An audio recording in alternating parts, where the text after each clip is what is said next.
at @JGunlock. Our next guest from the Independent Women's Forum, Julie Gunlock, is with us. JG, how are you today?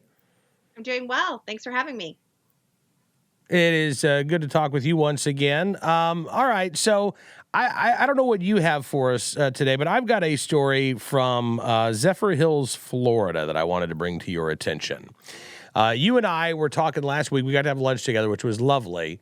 And we were talking about our governor, Terry McAuliffe, and this asinine comment that he made upon vetoing two pieces of legislation this year in Virginia. One would have allowed the individual who had taken on order of protection to carry a concealed firearm for 45 days while their concealed carry application was being processed. The other bill would have provided some funding for the concealed carry course if they could not afford that. And Governor McAuliffe said that this bill promoted the dangerous idea that victims of domestic violence are better off armed, which tells me that the governor believes that victims of domestic violence are better off disarmed or unarmed.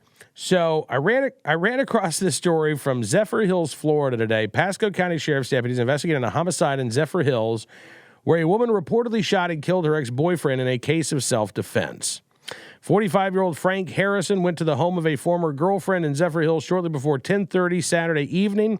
He was armed with a rifle. He reportedly had made previous threats to his ex-girlfriend, who ABC News in Florida names. I will not, since she is the victim of a crime here.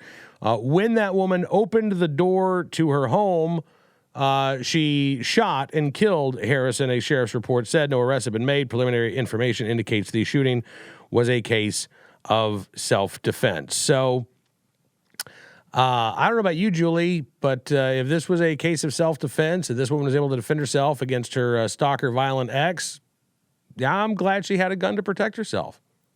Yeah, I mean, I think about that waiting period that people have to go through. I mean, let's think about the whole reason that many people are applying for a concealed carry permit, and they have to wait this 45-day period. I mean, does Terry McAuliffe think that abusive husbands, abusive boyfriends, predators, that they respect this 45-day waiting period? That they're going to say, you know what, I'm going to wait until she's armed to attack her. So, you know, this is anti-woman. It's really regressive kind of policies. Again, you know, the Democrats and the left love to say that they sort of, you know, they have a monopoly on caring for women. And then you hear about something like this where a woman is at her most vulnerable. She's escaped an abusive situation, an abusive husband or relationship.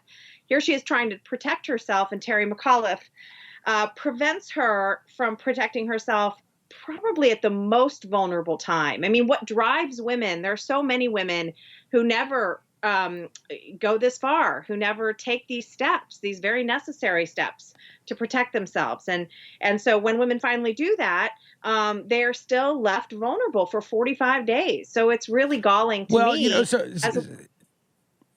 well, let me interrupt here, because you can still here's the thing, Julie. That individual can still own a gun, right? Legally. They can still, in Virginia, they can openly carry that firearm. They can't carry concealed. I would say that this bill actually does, it does very little. If you're Terry McAuliffe and you think, well, these women need to be disarmed or unarmed, vetoing this legislation does nothing to advance your cause. It does nothing to disarm or ensure that these victims of domestic violence are unarmed. What it does do is put a burden on them, right? It makes it a little bit harder for them to protect themselves. Makes it a little bit harder. If they want to leave the home with a firearm, they got to openly carry that firearm for 45 days, as opposed to being able to carry that concealed for 45 days while their license is being processed. But it's even from Terry McAuliffe's perspective, vetoing this legislation doesn't do anything to make these women any safer. Even if you think that they shouldn't have a gun, this bill does not make them safer from the gun control point of view. It is simple, to me, it is simple harassment of these individuals who could use a little bit of help from the state. By the way, I believe have the right to carry, and the governor does not. But I saw that story today, and I know Governor McAuliffe won't carry, won't read that story. It won't impact him one way or the other. But I thought it was worth noting. I live very close to Simpson Park, where Congressman Scalise and the other congressmen were attacked this weekend. And tonight is the opening. They're reopening Simpson Park. All of the community is invited. My children all play Little League, so they're all going to get in their Little League uniforms, and we're going to go down there to celebrate. But again, Terry McAuliffe, my governor, used that horrifying incident. That attempted assassination on congressional members to push his gun agenda. It was a very shameful moment as a Virginian.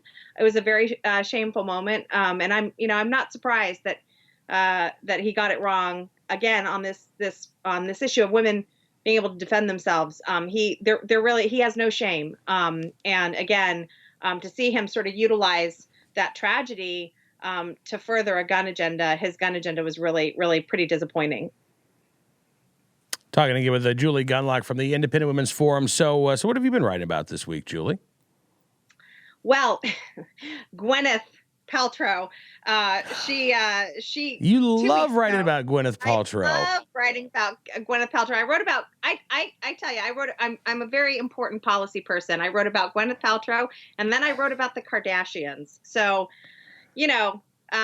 I'm a very important person here in Washington, really setting some serious policy. But those are fun topics to write about. And frankly, look, I think they are cultural forces. Gwyneth Paltrow has started, she's sort of gone on the road. She's taken her website called Goop, just such a dumb name. But anyway, she has this website called Goop where she sells insanely expensive, very weird things on her website, and she offers very bad health advice. So she's taken this on the road, and she's now doing health summits. Her first one was in LA.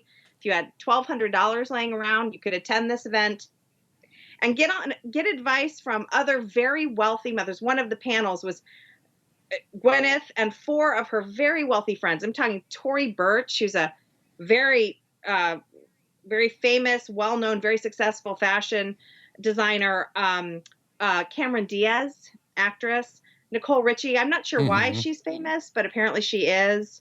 And a couple others talking about the complications of being a mom.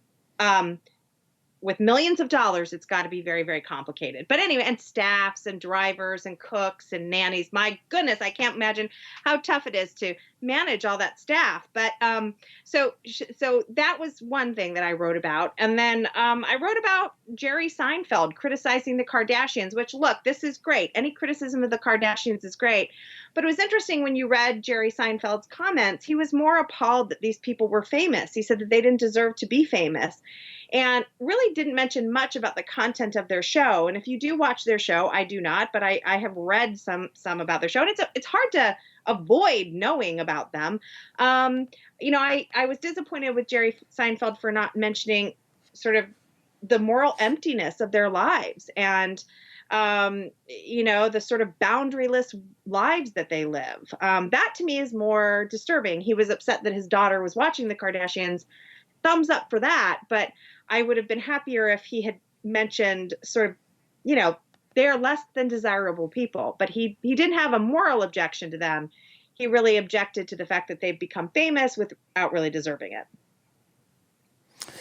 All right, Julie Gunlock, we appreciate you coming on the program. Unfortunately, we are almost out of time, but I look forward to doing this again very, very soon and learning more about Goop and Gwyneth Paltrow and everything very else. Important policy issues. My favorite part of that column, and thank you, Julie. My favorite part of Julie's column, she talks about Gwyneth Paltrow being on Jimmy Kimmel Live recently, and she said that she was talking with Jimmy Kimmel that they don't know, quote, what the bleep they're talking about. They were talking about this article in at Goop on earthing, which is the practice of walking barefoot to reconnect with the planet. We used to just call it walking barefoot.